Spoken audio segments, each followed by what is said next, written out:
Hi, I'm Max Gomez, CEO and co-founder of Breathwork. And on today's episode of Ever Forward podcast, we'll be talking about breath control and how you can control your life with your breath. 3, 2, 1.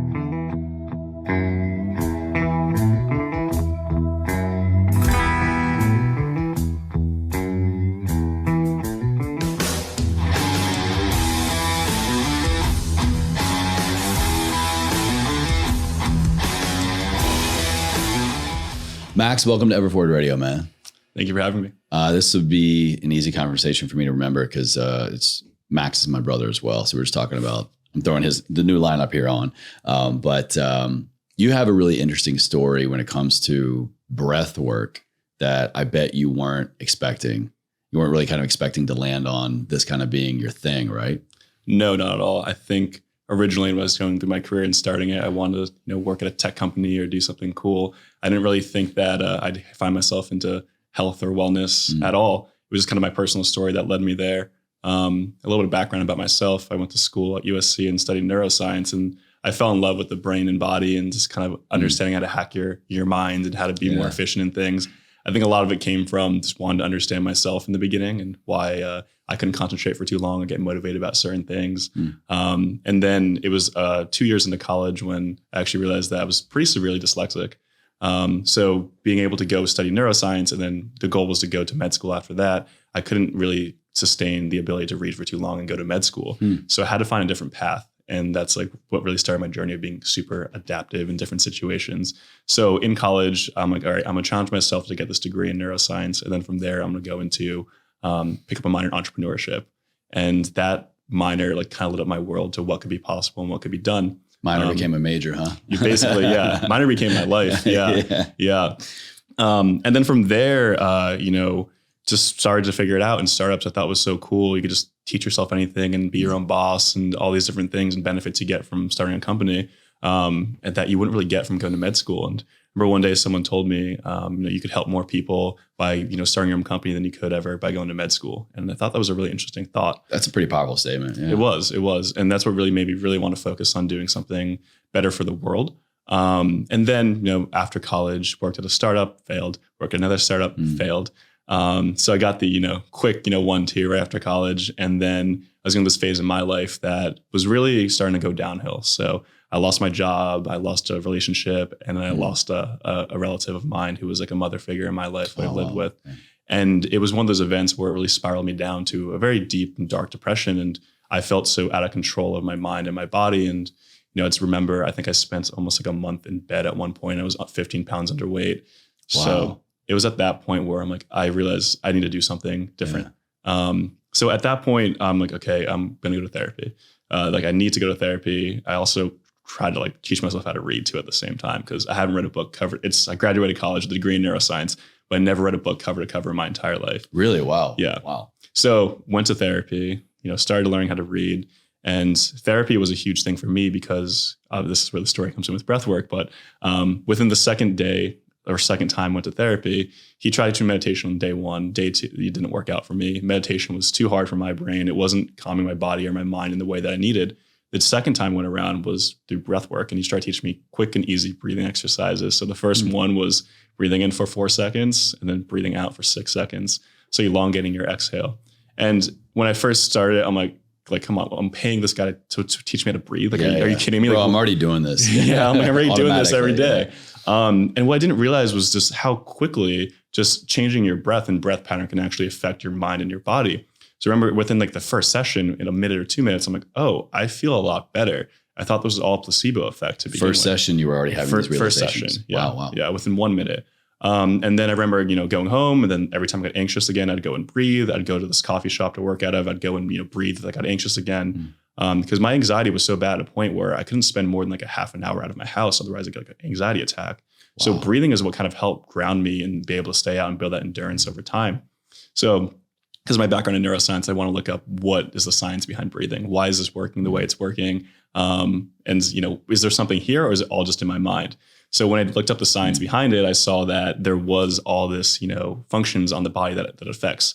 So the one thing that affects is the autonomic nervous system, which we think is an automatic nervous system that we can't control, that regulates the, heart, lungs, minds. All the things in the background that if we had to think about Yeah. we wouldn't be able to do Wouldn't anything do else in anything life. without it. Yeah. Breathe. Yeah.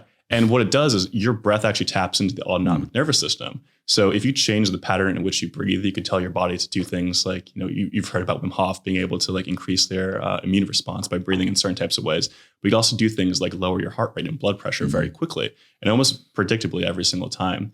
It's almost like if you mimic the breathing pattern of someone in a certain state of being, you will be in that state of being. So if I want to be someone calm and confident, you breathe super slow, super deep, and super long exhales, because that's how someone calm breathes. You want to breathe like you're falling asleep, you breathe like someone who's in a deep sleep. So you breathe in, like, quick hold at the top, and then breathe out for longer than you breathe in. It's like visualizing, I want to be a successful whoever, what is their state of being? What is their state of mind? It's really a visualization into reality. Yeah. And then mimicking that also works too. Like as everyone knows, like goal setting is another term for manifestation at the same time. Yeah. So the more you believe in it, the more it happens. But there's also like just the functional side of it too. So it's great to get that immediate feedback with breathing. And that's something that I think I needed. And I think a lot of people need too, is that just immediate feedback loop when it comes to just doing a practice. Yeah. Yeah. Like, I mean, I think a lot of people take, coffee or caffeine. Some people take Adderall for focus, but there's certain other things you can do to get into that state of being without actually having to take anything else. And I saw breathing as one of those ways that could do that. So within my studies and background of research on breathwork, I saw that there were so many just people doing it, from Navy SEALs using it to stay calm under high combat situations, sleep doctors using it, my therapist using it. You have people using it for running, for high elevation training, all these different things that your breath can do for your mind and your body was just immense. So within the story, I saw that, and then I go to the app store one day after having an anxiety attack and saw that there really wasn't any apps out there in breathing. It was kind of a light bulb went off. Yeah, none really come to mind for me. Yeah. And, you have the Calms and Headspace, but that was meditation. And for me and many people, I think there's like over 150 million people who downloaded Calm and Headspace and don't use it anymore. I found that staggering number too. I think I'm one of them. Yeah. And also the whole premise of meditation is once you meditate, you want to be, away from technology and distractions. So I'm like, okay, this is a huge, huge market. I want to do it in a way that's different, easy, and accessible for everyone. So a couple of inspirations behind it was, one, make it accessible for everyone. I want, my grandmother, who was the one who passed away, to be able to use this app. Like someone like her could use this app, to someone who's like 7 years old, having an anxiety attack at school after getting bullied, to be able to use the app, because I can relate to all these different experiences. And I just want to make it accessible for everyone. So how can we create a product that's so easy and so simple to use and just right there in your face? So within the way that we branded it and the way that we thought about it, it was really around benefit driven first. So we call our exercises calm, energize, awake, sleep, focus, because it puts you in the state of being. So you're here's where you want to be, kind of like like goal driven first. And then the other thing is we want to be like science driven too. So show the functionings, how it works in your body, how it works in your mind, and make people feel comfortable with it. I think a lot of things that happens with meditation, some other wellness practices, is that it seems a little bit too woo-woo or out there or spiritual in a way. And we just really want to make it not spiritual at all. So we try to brand ourselves in a more performance-oriented way. And we found success within that. And I think that it inspires a lot of people to try things that you wouldn't typically see these people doing. So within my story, I met my co-founder very randomly one day. Kind of a crazy time. I was coming out of like depression and really severe anxiety at that point. And, I was like, okay, I'm teaching myself how to read. So I'm reading every single self-help book I've read. It's so like every single Ryan Holiday book, everything. Now you're speaking my language. Yeah. So everything on stoicism, because I was in this state of being where I didn't feel in control of my mind or my body. And, breathing was one way I got control of it, but also educating myself was one way I got control of it too. So I really just kind of put myself in the ringer. I read How to Win Friends and Influence People by Dale Carnegie. And that was eye-opening for me. So I started to network and meet more people. So when the idea for breathwork came in my mind, I was like, I'm believing this. I'm going to manifest that this happens and find someone that does this with me. And very randomly one day, I'm just sitting in my room and get a text from my boss's old best friend. And she's like, come by, this woman, Addie, I want you to meet. She's like built and scaled very large companies before, and looked her up on LinkedIn. She was very legit. Went over there, showed her, I created this little kind of mock-up prototype on my phone, showed her my prototype, showed her this pitch deck I created. And immediately she said, do you want to partner with me on this? And I'm like, yes. Immediately. Wow. Yeah. She, I think, was like selling her company or leaving her company at the time.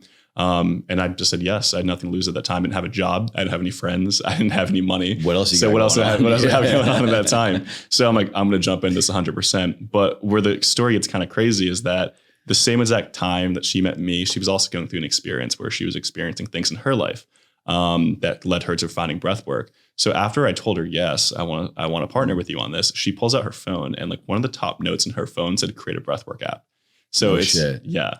Wow. So she was thinking of it at the same exact time as me. Wow. And then we just launched it, 2 months after that, after a meeting. So we hit the ground running as fast as possible. And, you kind of have to have this like grandiose vision in the beginning when you're starting something, because it's super tough. I remember being laughed out of a room by investors. I remember people being like, someone saying, you don't have a brand, this is nothing. And like, even like, from your friends and family, you get that kind of like pushback too, where people don't believe in it or think you can go anywhere. So in the beginning, it's a struggle, but you have to like maintain that like huge vision that this can be something, and this can do it.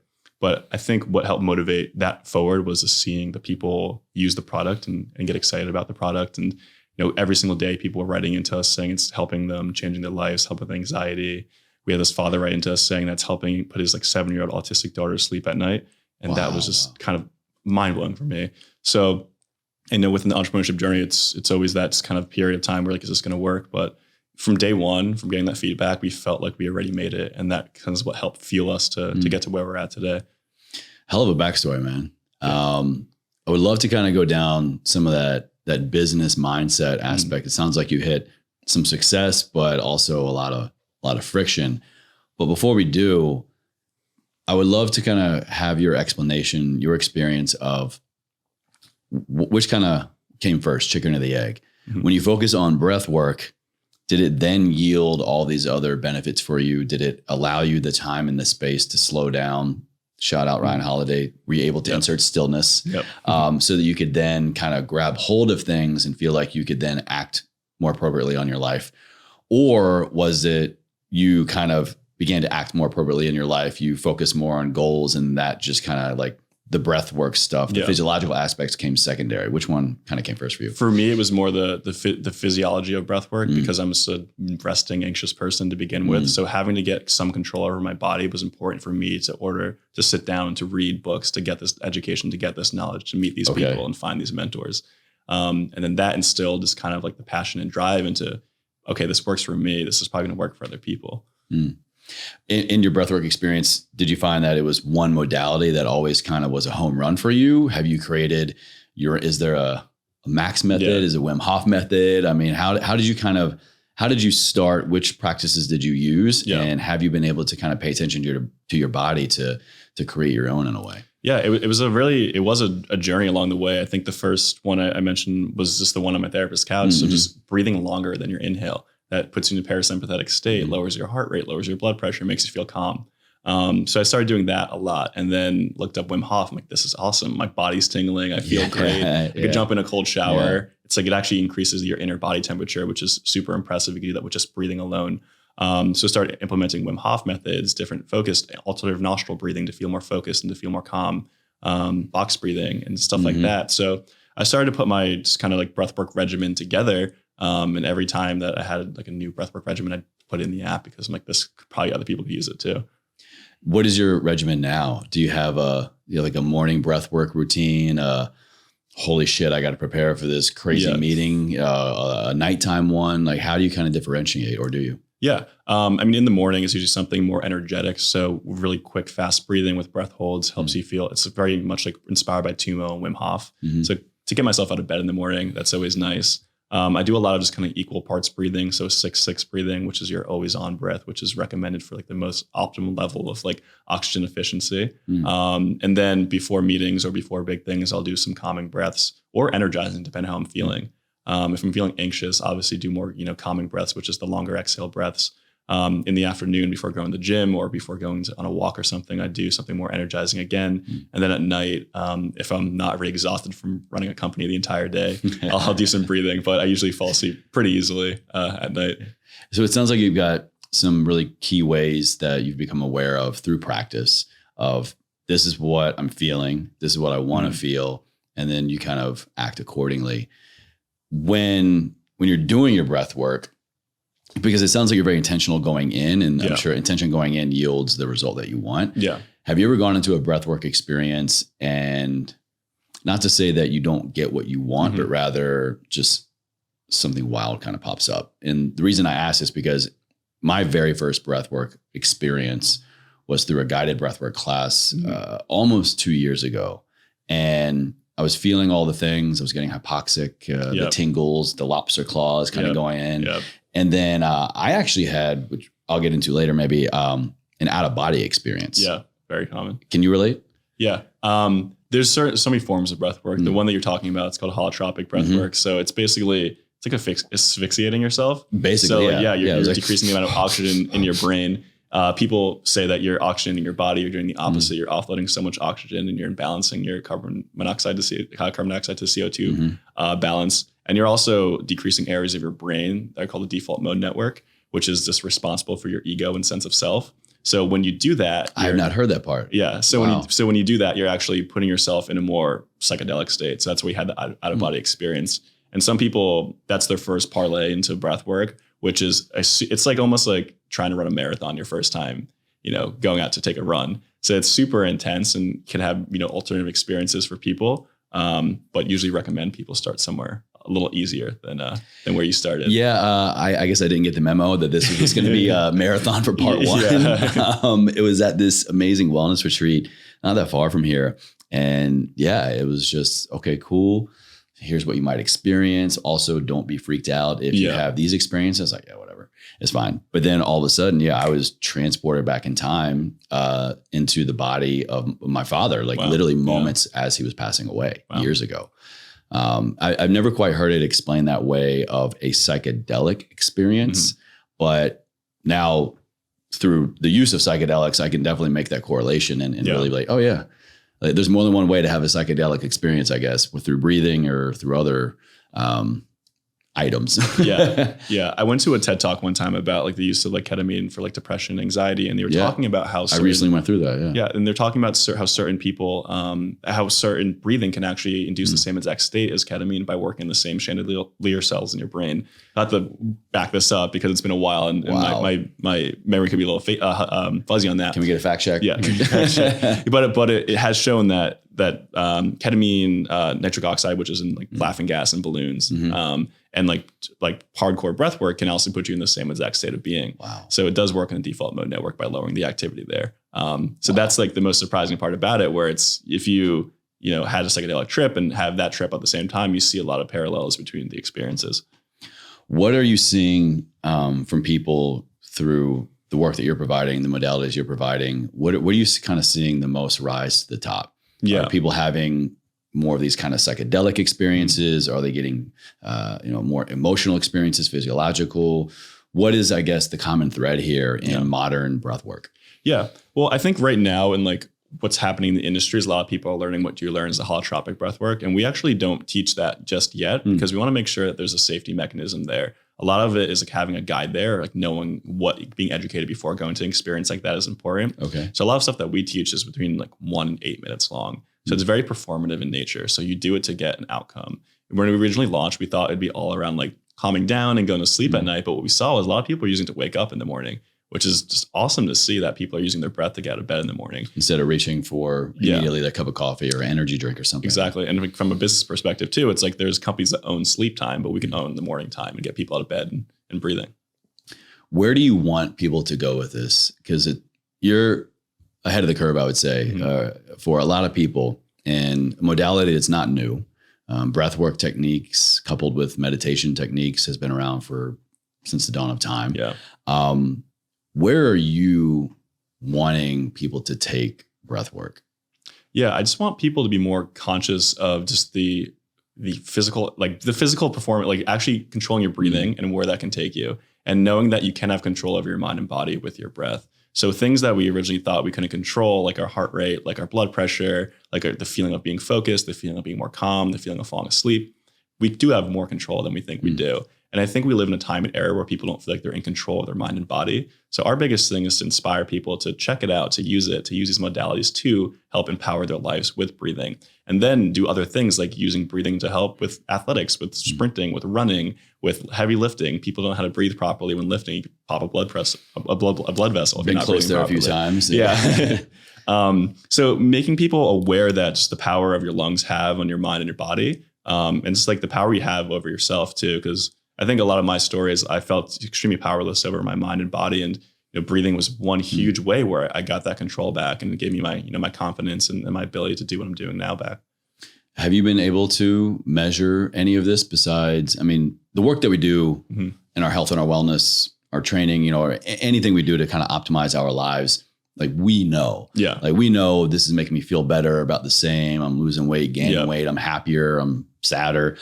What about in a measurable way, a quantifiable way? Has your breathing techniques, does breathwork basically, does the act of breathing in breathwork and breathwork quantifiably move the needle for us? I think it does. I think when you go through your day-to-day life feeling you don't have control and you start to gain more control back, it gives you the mindset of, okay, I got this. And that's like one of the biggest things that it does.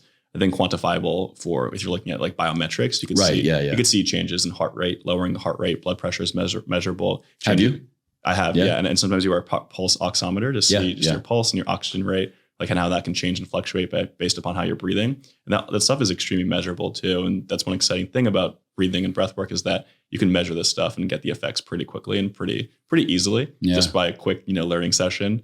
So personally, I've seen the changes in my life, seen the changes in other people's lives, people talking to us about their experience with it. And then you can measure the changes too. And there's so many people running studies at it. Right now, we're creating a medical advisory board to run our own studies on it too. Oh, really? And to really, put the science out there. What in what way? How so? Like what is the science going to do differently that the qualitative data can't?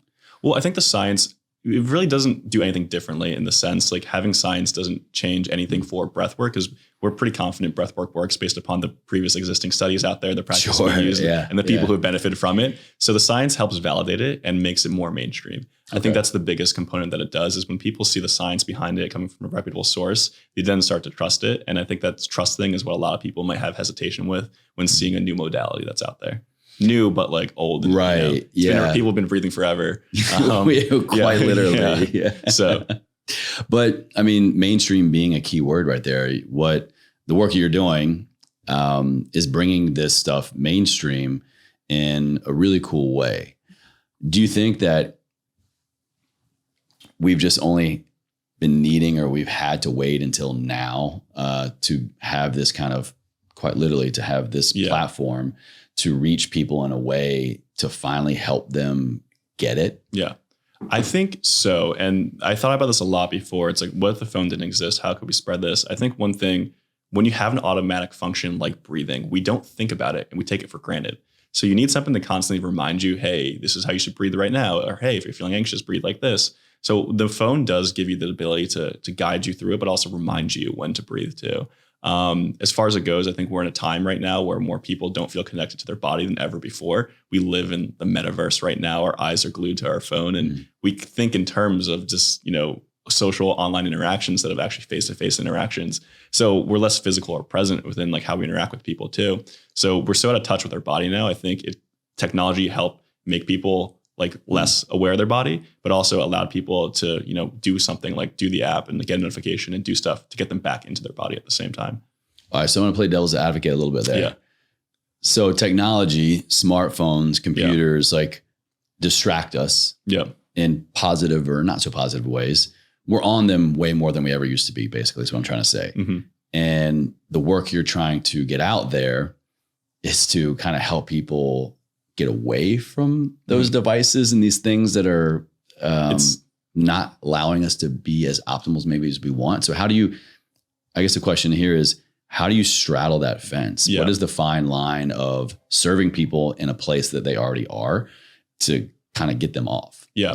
I think a lot of people have confusion with meditation and breath work, and we try to describe it as differently. Meditation's more just like the idea of taking distance from things and being more mindful. For our concept of breath work, it's the idea of getting you to do something and to empower your life. So we give you a quick 1 to 8 minute exercise to get to your day, not to take your day away. So that's the thing that we're doing. We inspire people to do this exercise, to feel better, to feel a certain type of way, and then get back to their day. So we don't want to be something that takes away their time and brings them back to their phone more often. We want to bring them back to life more often. And when you feel better, you're less likely to doom scroll through TikTok or Instagram, and you're going to exit the phone and do what you want to do. I think a lot of people just don't know how to deal with anxiety. And one way is breathing. You deal with your anxiety and then get back to your day after that. So that's the idea behind it. It's to help elevate their life, not to be the thing that you get sucked into all the time. And I think that can happen sometimes with like other companies. They realize that, oh, we have a really good product here that gets people to consume and consume and consume. We never want to be just a consumption company. We want to be a company that helps empower you and inspire you. Is diving deeper into the various ways that we can introduce breathwork into our lives. Would you say that the best application is for stress reduction, anxiety relief, or let's just say I'm a person and I think that I'm really squared away. Yeah. I think that I have my anxiety and stress pretty well controlled. Mm-hmm. I'm running even keel. Why should I get into breathwork? Why should I even make this a part of my wellness practice? Well, I mean, there's so many benefits just to knowing how to breathe properly. So one, if you just breathe through your nose, you get 20% more oxygen efficiency to your body. So that could help with sports performance, recovery. You're less likely to get muscle strains or to get hurt while performing. So that's one thing on the performance side of things. Knowing how to breathe while running and while lifting is super important. Don't want to also get hurt and be able to max, get your PRs and things. The other thing is getting energized and doing things that are challenging is also another way to do it. I think a lot of people can lack the motivation to get started, which is the hardest point. So doing quick breathing to get you up and energized can get you in the zone and get you to do things. So if there's something challenging you don't want to do, or you have like 4 podcasts back to back, been there, do a quick, do some tuba breathing in between to get you energized into there. If you're having trouble falling asleep at night, you had too much coffee during the day, it's another reason to do it. I think the beautiful thing about breathing is that you don't need to do it every single day in order to benefit from it. You could do it moment by moment or case by case. And that's like the one best thing about it is like I myself don't really build too many practices, but when I do have the case in which I need to do it, I do it. So what you have in your toolbox, basically. Exactly. Yeah. Let's shift gears a little bit and go into the entrepreneur side. Yeah. It sounds like you had some struggles in terms of what you wanted to do with your life. Thought you were going down one path. Yeah. The other path presented itself with your co-founder there. But what was it like kind of going from, I need to carve out a new way for my life. I need to carve out something to do with my day and professional life. And hearing all of those no's. You said quite literally, I think, laughed out of a room. Yeah. How did you deal with that? I mean, I think laughed out of the room maybe like a little bit like, movie-esque, but it was more just like very much heavily doubted. What are you doing? Like, you're not going to make it kind of ideas we got around us a lot. But I think one thing in the beginning was building that mental resistance. And like, it's almost like Ryan Holiday calls like your mental fortitude or your mental fortress. And you got to protect your happiness and protect your ideas and protect yourself. Resiliency. So resiliency was the biggest thing. So I think it was one, building the habits of thinking extremely positive and making sure that, okay, just because someone thinks this way doesn't mean it's true. Just because you think this way could also mean it's true, but also it shouldn't affect the way I value myself. So finding value within myself and passion within the work I was doing helped me get past those hurdles of those no's. We probably had 200 no's from investors when we were raising capital. Wow. So we have to get extremely good at rejection all the time, over and over and over and over and over and over again. But I think one thing that helped supplement getting through that was just being super aligned with the mission and what we were doing. Like I mentioned, when you create a product and you see people using it, it's so inspiring. Like someone before this DM me and was like, I just use this to help calm my anxiety before my meeting. I thought I was going to freak out today. Yeah. And I'm like, this is like the shit that gets me going. Yeah. So that was like what kind of I changed my focus towards, and not really being focused on the outcome, but on just like the practice. So being a better leader every day, being a better, app builder every day, being a better friend every day. Like, those are the things I focused on, and the outcomes would come secondary. So creating that mental fortitude, feeling really aligned with the mission, and then focusing on just not the outcome, but the practice is what I found super helpful for me to get through all of it. Could you by chance share with us a breathing technique that really helped you the most when you're facing no's, like you said, I think over and over and over and over and over again? Yeah. So this is like it's not like longer, but it's a pretty quick and easy one. So it's basically just like breathing in for 4 seconds and then breathing out for 6 seconds. And then you do that for a couple of breaths, and then you breathe in for 4, and then out for 8, and then 4, and then out for 10. In for 4, out for 6, in for 4, out for 8, and then for 4, out for 10. So taking 2 seconds and adding it on each time that you breathe. So you get to a really slow and deep state. And that could usually bring you back to being more calm and more have your head on your shoulders again. So when you're really frustrated, I think it's a really good one to pull out. And also knowing to breathe with your diaphragm too. Like I think it's been shown like 25 to 55% of people are breathing improperly, which is a pretty high percent of people. So breathing slowly with your diaphragm actually helps a lot, help you calm and be present.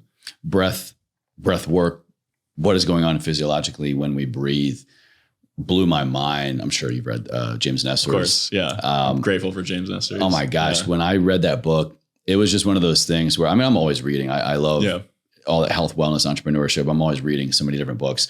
But when I saw that one, I'm like, whatever. But then it kept popping up. I was like, how interesting can it really be to learn about the power of breath? And I mean, what about you? I was hooked immediately. What is it about the concept of breathing that just like is so interesting now? I think one, we just took it for granted. Like I said before, it's like we don't think about your heartbeat, and then now people think about HRV and stuff like that. There's a science there to like back it up. And then there's more people discovering it in different ways. I think what kind of helped resurge it again was holotropic, what you tried, Breathwork. Right, yeah. Because people were looking like, whoa, like, holy crap, I just like had this crazy vision, or I saw like my parents divorce again. Like people will have these really far experiences, and that kind of got them into it. And then I think what happened was people were putting the dots together. It's like, oh, you have like NFL coaches teaching breathing exercises for running and training and recovery. You have sleep doctors putting stuff here. And I think what James Nestor did beautifully was just like put all the dots together and then make it in a presentable fashion and take the journey himself and describe the journey himself. And what he's done to the industry has been absolutely amazing. And more people know more and more about it, and everyone can just do it. I think that's the thing about it too. It's one of the easiest things to do is to change the way you breathe.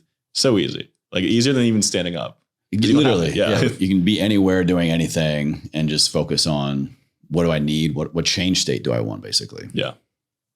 What about the future of Breathwork, like the business, the app, but just the way that you guys are integrating something that we all have to do, something that I think a lot of us are wanting to get better at for a lot of the reasons we've been talking about, lowering stress, instilling confidence, boosting energy. How can we truly marry these two together and move forward now going into, 2022 and beyond? That is actually going to be beneficial for all of us. Because I think the last 2 years, we've all been through the same shit. We've all been through a lot of the same, if not very similar stressors. So then how can we move together in this, get out on the other side? Yeah. I mean, I think for us in the company personally, we want to just inspire health. And that's our biggest thing. Inspire you to feel more motivated and in control and powerful in your own life. So we do that with our products. So making products that are easy accessible for everyone. Distribution through an app is super easy, but then over time you want to, get into biofeedback devices. So being able to tell you when to breathe. If I'm feeling super anxious in the middle of a room during the day and I'm sitting down, it probably means you're having an anxiety attack and you're not running a marathon. So sending a vibration to your wrist or whatever wearable you're wearing to help you with a breathing exercise through the day. So our biggest thing is just to be absolutely everywhere, to inspire everyone to be everywhere and be a brand that's so kind of normalized in culture that you feel comfortable with it. So a lot of stuff we're doing right now is we launched on TikTok. We have a couple million followers on TikTok. Yeah, I that's saw. Been an easy way to access a lot of people. And then we're also going to roll out with a couple, pretty influential people who you wouldn't think would be in this space too. So kind of like, shaking up the industry a little bit and showing, hey, this is for everyone. Breathing is important no matter who you are, what you do, what your background is, what your age is. And that's basically our biggest thing, is to help inspire people to check it out. You bring horse to water, but you can't get them to drink. But we hopefully make the water so, great to drink that you want to drink it. Breathing could be, do you think, another biomarker, if you will? Maybe not breathing per se, but like breathwork. So we have these, like I do my mobility, I do my foam rolling, I do my workout, I do all these other things that I can do and measure through, like, I've got my Apple Watch, I got my Whoop.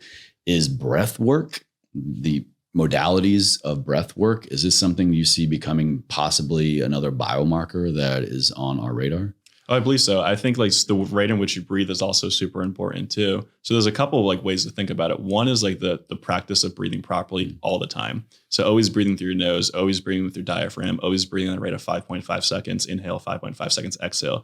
So that's the always on breath. That's the most way you're most oxygen efficient, the way you have better recovery, the way you can sleep better, and the way that you like decrease the amount of just like memory loss too over time. So there's so many benefits from breathing properly throughout the day. So there's the yes in that sense, where it's like the practice of breathing properly is going to be something that definitely can be tapped into a lot. I think the Whoop and the Oura Ring also get your breath and respiratory rate too. So it's important to have those biomarkers. But then, using breath to get you into like these zones or get you in these states of being and to put you back into that more calm and confident state. I think the biggest thing is to like not be triggered by things in this day-to-day world. You can be triggered to be extremely, you know, hyped up and anxious over something, or you can be under triggered where you just kind of have low energy and you're depressed. So getting people to that state of, you know, breathing properly, feeling good about themselves. And I think breath can help get them there. Where do you see your breathwork practice coupled with something else benefiting you the most? Is it always a standalone practice for you, or I always get the best result or optimize my day when I do my breath work with a long walk or PR in the gym or IR sauna? Do you couple these kind of practices? Yeah. And I think a lot of people do couple it. It's kind of like about figuring out what works for you. For me, I just like to breathe and then stretch in the morning and get out of bed. I mean, when I was depressed, I like to get out of bed too. Yeah. I mean, like, it's funny to say that, but like when I was like so depressed, like I wouldn't get out of bed in the morning. So getting out of bed was a huge step for me. So that was like kind of one thing. I just breathe, get up and move right away. But then it depends what situation you're doing. If you're in the sauna, you could do different kinds of breathing exercises to help you maintain the heat for longer. Oh, really? Yeah. So like Joe Rogan talks about his breathing exercise he does in the sauna. And it's really cool. I actually want to know exactly what it is. I haven't like heard him describe exactly what it is. Joe, spill the beans. Yeah. Give us your secret sauce for breathing. Tell us what it is. But then there's like, it works well if you're like in a dark room and you're doing it to sleep at night. So it just depends what you're doing, because you could flip the switch on a parasympathetic response or sympathetic response, and then get the most benefit there. I mean, if you're standing up, sometimes that helps. If you're sitting up straight, that also helps too. Just making sure you're breathing properly is the most important thing. Where do you see, speaking of properly, where do you see people breathing incorrectly the most? Just in general, but also maybe here's how you don't want to be, you know, in terms of posture, location, environment for getting started or making a breathwork practice. Yeah, I think you see people the most is sitting down in school and then at a desk for work. So you're hunched over, so you're automatically using like these muscles that you shouldn't be using: your shoulder, your neck, your back. Most people have back pain. Most people have bad posture, and like you're getting more sucked into your phone too. So then you're breathing with this more. Breathing like with your belly is how you're supposed to breathe. So if you look at a baby breathing, they breathe with their belly. It's when we become adults and we're told to sit down in a class for 10 hours a fucking day, and like you start to breathe poorly. So like that's what's happening. I blame the school system. I blame the school. Yeah. So I think that's one thing, is like being aware of your posture. It also helps too. I think one is knowing your posture. If you sit more up straight properly and breathe more with the diaphragm, then like you'll be able to like know about like you actually feel the effects of breathing and be able to breathe properly. And then I think the other thing is just like making it intentional. So like, I think a lot of people don't put the time of the day to check in with themselves. So checking in with your breath throughout the day is going to be also important too. What about with other people? I'm a firm believer in there are a lot of things we can do in our wellness practices alone that serve us. Yeah. But certain things just light up when we're together. Yeah. Like the energy, quite literally the energy. And when we're doing something like a breathing practice, a breathing modality, we are changing our vibration, changing our energy very much so. That coupled with another person or other people, is there truth to that? What's going on when we're doing breathing techniques with other people? Well, if you think about it, you're almost like syncing yourself up. So if you're breathing the same breathing pattern, you're almost sending the signals back to your brain to feel the same way. So you feel most connected with someone when you're in the same level as them, the same, vibration, whatever you want to call it, energy. We're vibing. Yeah, your vibe. Yeah. But we do pick up on these subtleties. Like when someone is calm and we're calm also, we feel more connected to them. Like regardless if it's vibrations or it's your subconscious telling you that this person's facial muscles are looking like a calm person, then I'm going to trust them more and feel more open myself too. So that stuff does exist. So when you do breathe in the groups of people, you feel more connected. And we do breathing before meetings. Breathing, together as a group is awesome, and you really feel the energy. And you probably, after your class, probably felt super connected to the people around you. Very, yeah. It's really cool to see. Actually, speaking of like meetings, I'm sure being a breathwork company, you all practice breathing techniques, maybe on like calls and meetings. Is that fair? Yeah. I see this popping up a lot more in corporate America, in the business world.